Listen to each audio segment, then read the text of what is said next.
This is the Daily Market Comment by Rafi Boyadjian. I'm Maria Bashir. Thanks for joining us at XM.com. Trading got off to a cautious start on Monday, with equities still reeling from last week's brutal sell-off, while the U.S. dollar kept advancing on the anticipation that the Federal Reserve will stick to its hawkish rate path when it sets policy on Wednesday. Bank holidays in Japan and Britain contributed to the muted tone, as it meant there was no trading in U.S. Treasuries until Wall Street opened. The yield on 10-year Treasury notes came close to surpassing the decade high set in June on Friday, as bets that the Fed would lift its key policy rate by a full percentage point jumped to around 20%, following last week's hotter-than-expected inflation report. The data dashed hopes that the Fed could soon soften its hawkish rhetoric.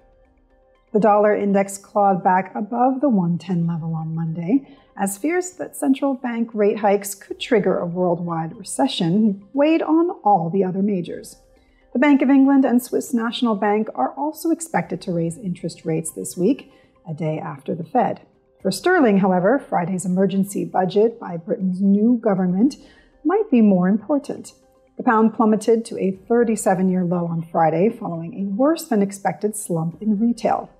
The yen has been a little steadier, though, after warnings of FX intervention by Japanese officials grew louder last week. That has prompted the dollar to back away from the 145 yen level for now, but it might not hold for too long if the Bank of Japan maintains its ultra-loose policy stance at its meeting on Thursday. On Wall Street, the nearly week-long bearish bias remained intact as U.S. futures pointed to further losses for the S&P 500, which lost 4.8% last week. Sentiment is unlikely to improve before Wednesday, but the somewhat oversold conditions could make way for a small relief rally if Powell offers the slightest hope that the pace of tightening could move into lower gear soon. Oil prices were headed lower too, despite supply concerns, which were offset by the weakening outlook for demand.